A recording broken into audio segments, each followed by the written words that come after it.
I want to thank you for coming, and you noticed that we've changed our time for our summer schedule, and that's 6 p.m.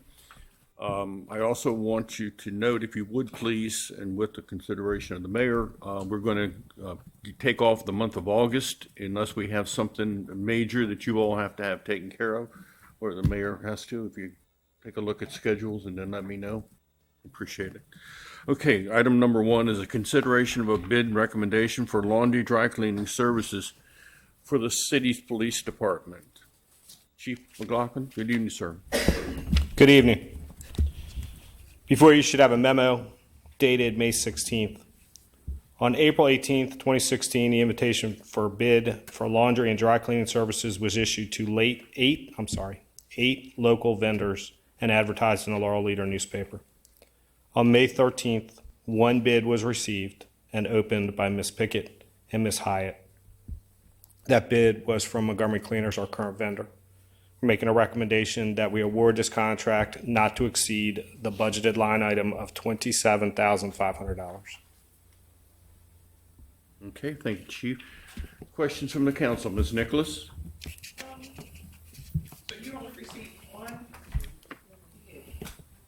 Is there any reason why it was only advertised in the Laurel Leader? We hand-delivered 8 to local vendors, and the actual bid request specifies that it has to be within a 3-mile radius of the Laurel Police Department.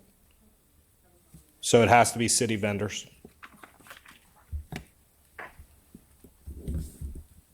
Thank you. Mr. Les? I'm fine with this, Mr. Ms. President. Crary? So what do they do if we only pay them essentially half? I'm sorry, from what their bid is? Yeah. We're actually going to rework our bid. This is based on a worst-case scenario.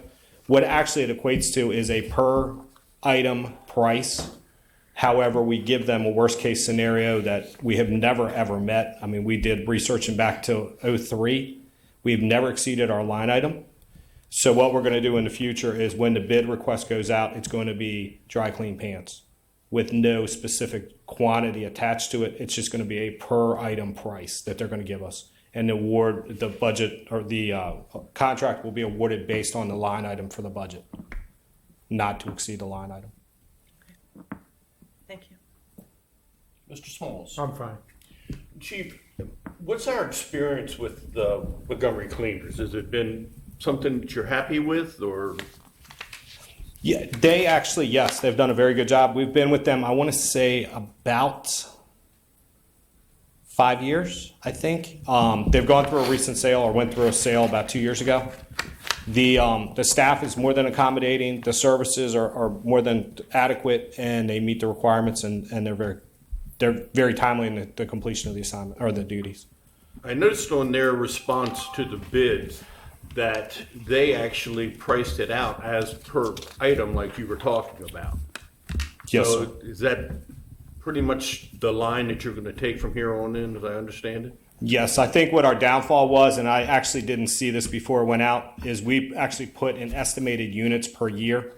I think in the future what we will do is we're just going to specify what the description is. They can give a per item price, and we'll award it based on the line item for the budget. Thank you. Mayor Mo? All right, thank you, Chief. Thank you. We'll be ready for this on our council meeting on the 13th of June at 6 o'clock in the evening. We'll move on to item number 2 on the agenda, which is, that's my agenda, excuse me. I believe it was the sailor on the,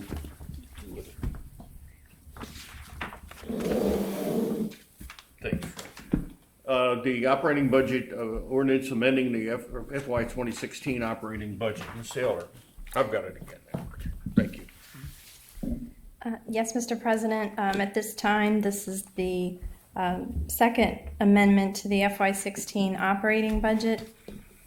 I've included the recognition and corresponding appropriation of additional highway user taxes of $390,000 This will be used to make an operating transfer to the capital improvement program. With this being highway user revenue, it needs to be dedicated to street projects. So a CIP amendment will be coming to you with that information separately. Additionally, there were $7,780 in fingerprinting fees at the police department. Those funds are being appropriated into the police department budget to offset outside services for the actual processing fees that the city incurs on the fingerprinting services. The police fines of $581,000 in revenue. Those are the gross revenues in red light camera tickets above and beyond the budgeted amounts. Part of that, $437,000 of that, is being put into the police department budget, again, to meet corresponding expenditures of the processing fees for the red light camera tickets. The balance of $144,000 is being proposed as part of an additional pension contribution. $6,181 were donations collected for the police youth programs, such as the Explorers and the Cops Camp. Again, that will be added to the expenditures in the police department.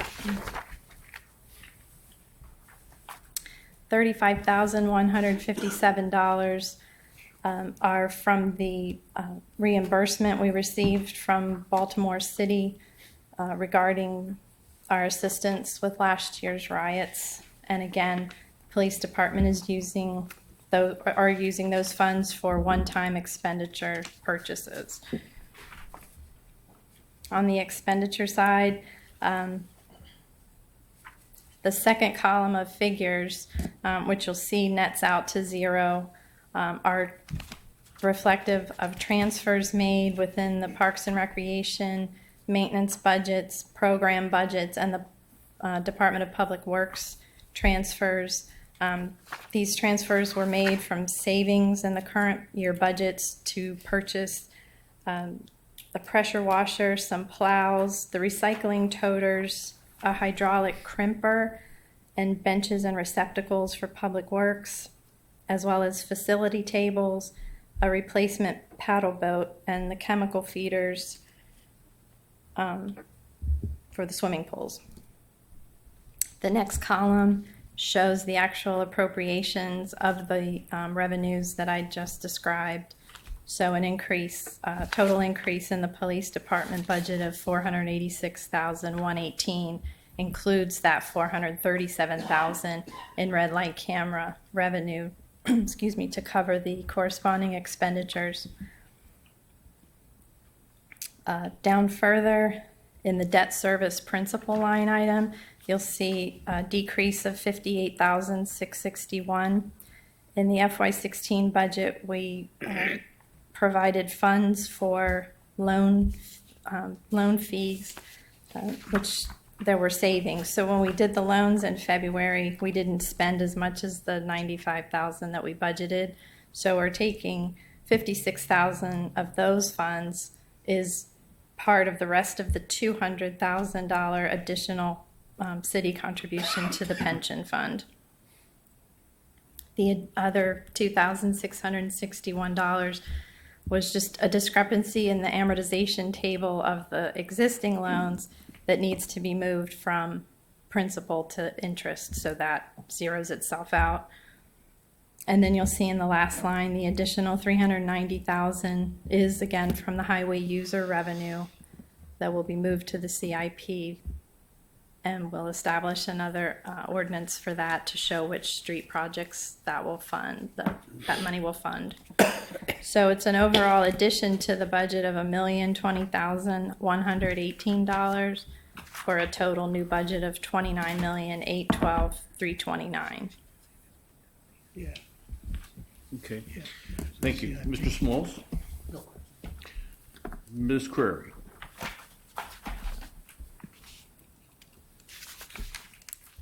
These allocations How was it decided what went where? Well, certain funds have a certain direct expenditure impact. So again, with the red light cameras, we have Safety. we have the offsetting. Well, we have the additional revenue, but with additional revenue came additional expenditures on the processing fee side.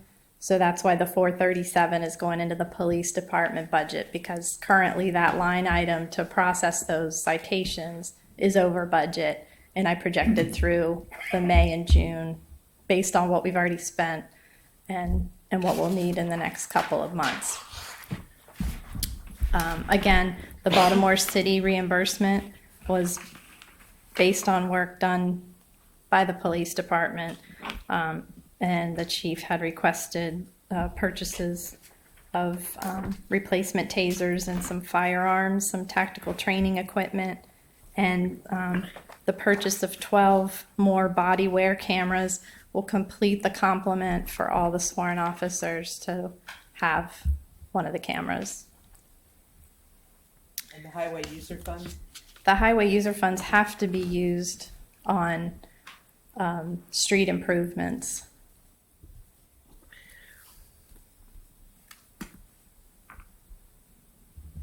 And those will be decided under a separate ordinance that's coming to us. Yes. Thank you. And it has been typically our practice when we have additional funds to either transfer money when available to the capital improvement project to save on financing, or make an additional contribution to the pension fund where possible. Thank you.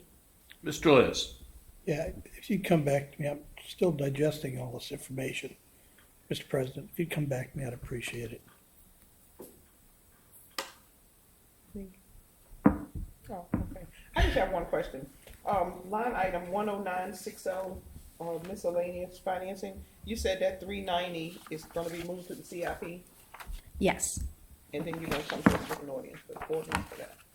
Yes, the department number, if you will, 10960, miscellaneous financing uses, is where we show the budget of making an expenditure against the operating budget.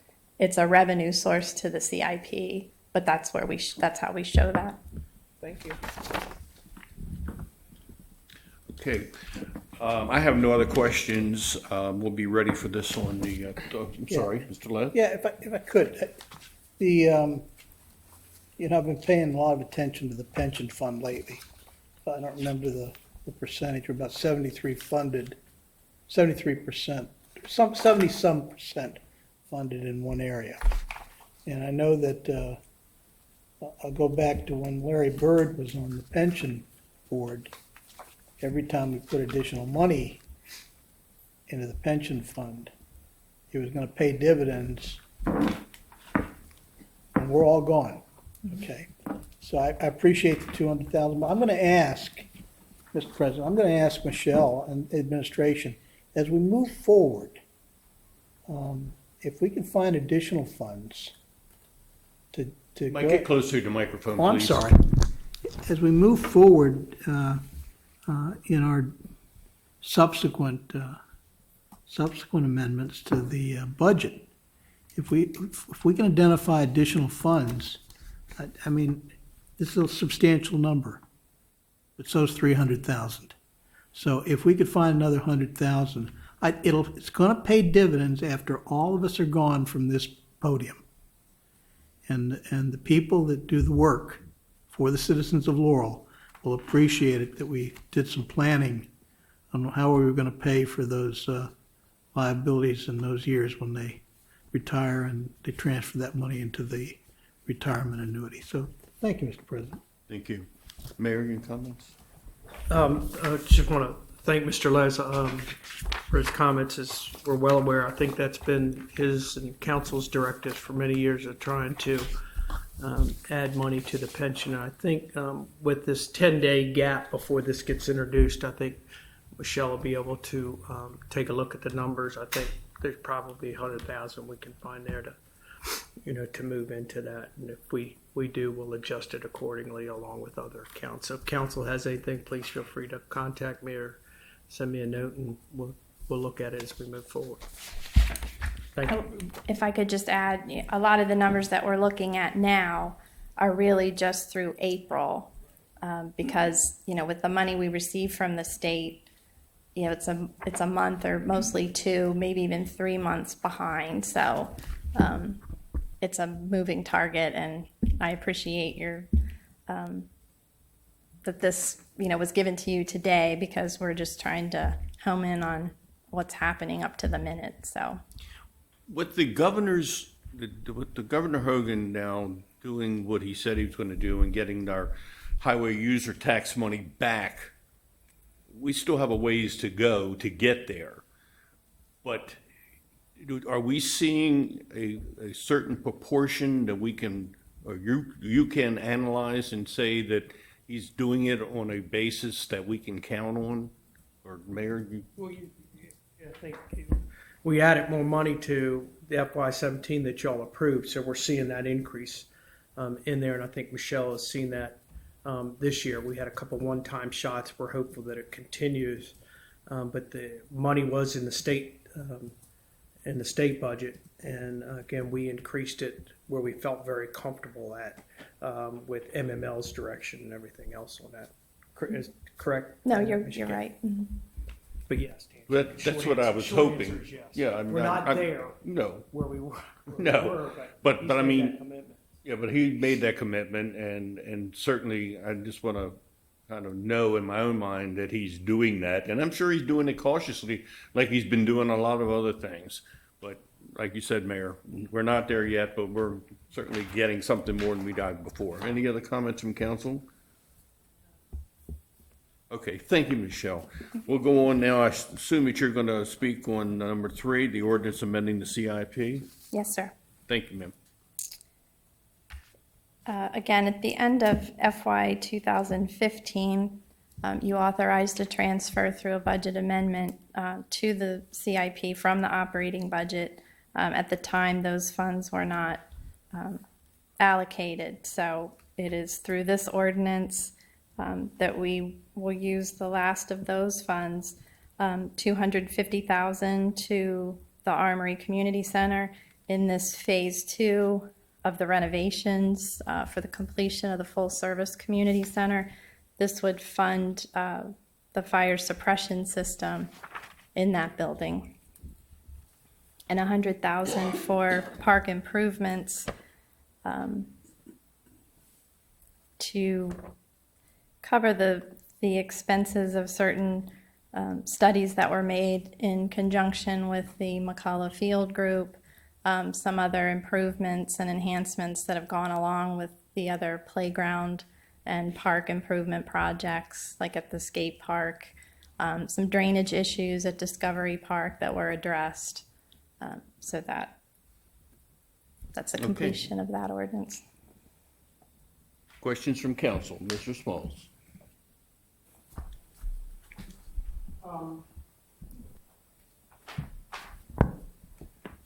I'm still digesting this, All right, but I'll come well, let me just throw it Okay. out and then we'll see where it sticks. The park improvements, can you help me on the Emancipation Park? I don't recall that we were funding park improvements in Emancipation Park.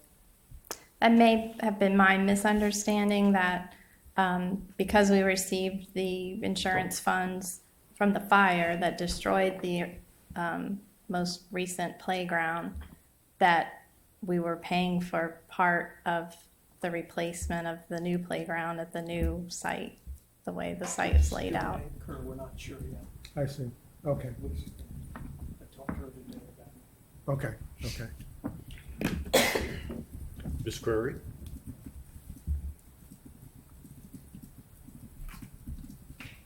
On the fire suppression, I don't think that was part of the original, okay. So Is it an actual suppression system or is it a sprinkler system? It will be a sprinkler system. Well, suppression, I think of the old dry stuff. Sprinkler system is a suppression system, but that's what it's going to be, a sprinkler system. Okay. And that would be throughout the building? Okay. And we've gotten quotes on this, or that's coming later? That Wait. hasn't gone out to bid yet. Okay, all right, it's just appropriations for, Right. okay. And then same question that Fred had, Emancipation Park versus drainage issues, and the drainage issues are actually Discovery Park. Yes. And that one section that we've had problems with. Okay, I'm on board. Mr. Les? Yeah, just one question about the sprinkler system. Is the water main into the building big enough to have, was that an 8-inch main up there? Or? It's being increased through this phase that you awarded. Right, to a 4-inch line. It's a 4-inch now, or it's going to a 4-inch? It's going to a 4-inch line. And that's a dedicated line Yes. for the sprinkler Yes. system? And they're allowing us to do that? Yes, it's, the WSSC already has permits. Yeah, I and know and it's some on the new way. buildings, they won't let you do that anymore. You can't put separate lines in. But again, okay, so we factored that cost of that additional tap, the larger tap, because we got to pay for that. Into the current program, into the current renovations. Right. Which we were already increasing the line for the new bathrooms that are part of the renovation. So instead of going to a new 2-inch line, we went to a 4-inch line to accommodate the sprinkler system. Okay, so that's the potable water and the sprinkler system. Right. On a single line. Right. Okay. Thank you, Mr. President. Ms. Nicholas? No questions, right? No questions. Thank you, Ms. Nicholas. Let's move on to item number 4, which is a consideration of a bid recommendation, extended contract of LA 1601 for Dorset Road to L&R Services, Inc. Mr. Fleming, good evening. Thank you, Mr. President. I'm filling in for Mr. Faree, who intended to come in off of vacation, but he had a cortisone shot in his back today, and he's bedridden. So you should have a memo before you dated, God, what month are we in here? May 25th, 2016. And the subject of that is a proposed extension to contract LA 1601 to E&R Services Incorporated. I won't go into the project scope, but basically this is the contract that we want to use to improve Dorset Road. The current CIP has $464,192.50 budgeted under project PW318. Public Works, in their efforts to get this project underway, had discussions with E&R. They are currently our contractor on several other street projects. The contractor agreed to hold his line item prices, and based on the contractor's estimates, we anticipate the value of the contract to be in the neighborhood of $315,000, but we're looking for a contingent of $31,500 for potential subgrade issues that we might incur down around the pool area. So the total contract award that we are looking for this evening is $346,541 to E&R Services Incorporated. I might add that the anticipated savings of $20,000 in mobilization is actually more close to $30,000 than $20,000. I'll take any questions. Yeah.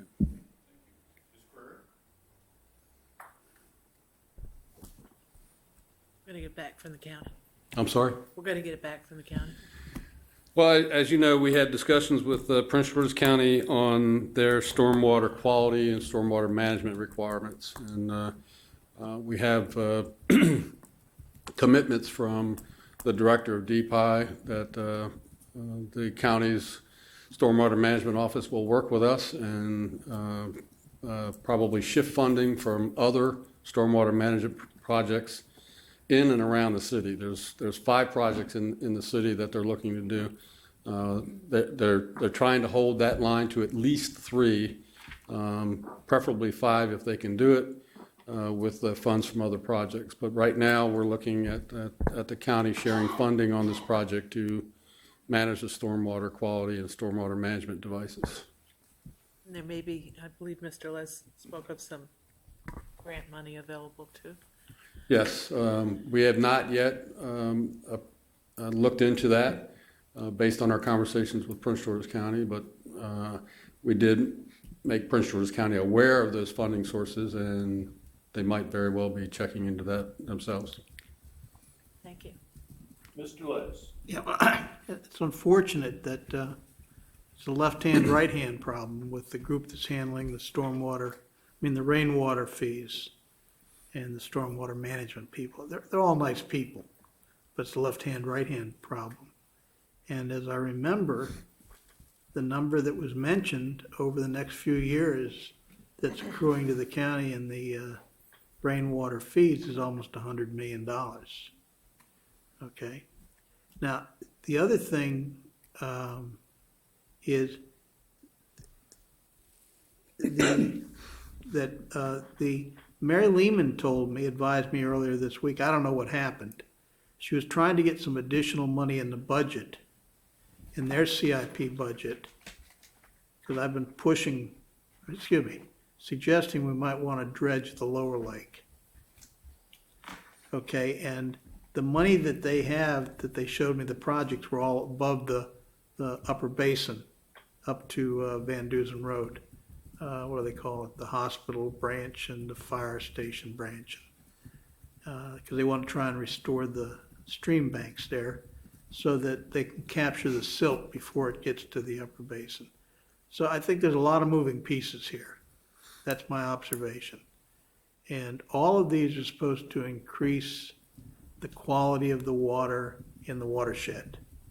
Now, that $100 million doesn't just go to our watershed, it also goes to the rest of the county, Anacostia, there's other considerations, the other Patuxent rivers and so on.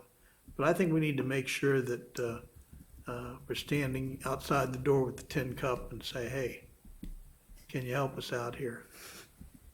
We're used to doing that. Yeah, I know. It's an $800,000 project here in total. It's a lot of money. We need to have a ribbon cutting when that's done. As long as this is taken. I was on the planning commission when we talked about that road. And I'll buy the ribbon. You'll buy the ribbon? Yep, absolutely. Okay, and we're going to put a sidewalk in. Yes, sir. One Sidewalk side? on one side. Okay, excellent. So that the kids will be able to safely walk along the road to get up to the pool. Yes, sir. Excellent. Okay, thank you, Mr. President. You're welcome. The adults, too. Ms. Nicholas, you have any questions? Marty, you've already answered the question about grants. Oh, okay. Mr. Smalls? I'm just pleased to see this part of this project moving forward.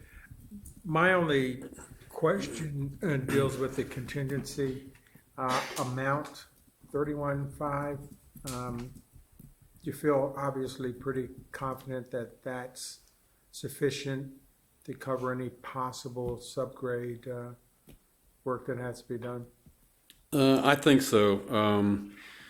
With shifting materials from other projects, we feel comfortable at least at this point that 31,000 will cover any unexpected or unanticipated subsurface failures.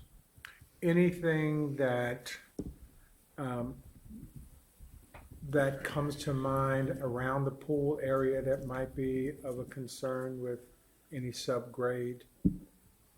Possible leaking. Right. Yeah, they are leaking an awful lot of water per day, but as far as we can tell, that is confined to leaking or leaching through the earth walls of the branch. Some of the work that was done when we repaired the bridge to stabilize the edge of the branch, we feel was probably caused by that leak. I don't know that they've been able to repair that leak, or I don't even know if they've even tried. But we gave him some names and some stuff Mike did when he was back. yeah. I guess it's been about 3 or 4 months now, at least. I think we met with them. It's been leaking for a long time. So the other thing, Councilman, is we did a lot of work with the funding that you all provided for the bridge, as the so-called bridge in that area. So that was a lot of concern, I think, in the beginning when we started that project. So hopefully around the swimming pool, we won't see any issues. But down below, I mean, worked out real well with the funding that was provided and the work that they did. Anything else? So a lack of work, possible lack of work on correcting the leak from the pool, you don't see that having any impact on this project in that area? No. When the consultant designed the replacement bridge, as it's called, efforts were taken to provide sleeves that would stop sediment from eroding, to put us in a similar situation where there was an imminent failure of that bridge before. And again, when we excavated the original bridge, we saw no evidence that the water from the pool was the cause of any of that. The pipe itself had deteriorated to the point where you could grab handfuls of it and it was just rust. Okay, thank you. Anything else from council? Okay, this is all we have this evening. I have one thing. You have something there? Yeah, just because I got a meetings late tonight. We are going to ask that you have at the meeting that you have a executive session Monday night for, Kevin, 10 minutes max. We have some information we want to provide and follow up with Councilman Smalls on the work that we're doing on our fiber and other things. And again, it's You want it at the beginning or the end? probably the end is fine. At the end? Yeah. Okay. Yeah, but it's a lot of it is confidential and things like that. So we wanted to follow up. We'll have some information for you all on that. Okay. Kim, you got it? Yes. Okay, thank You all right with that, Bill? Okay, nothing else. Our next meeting will be June the 13th at 6 p.m. here in council chambers. Thanks, staff, for coming this evening. Good evening.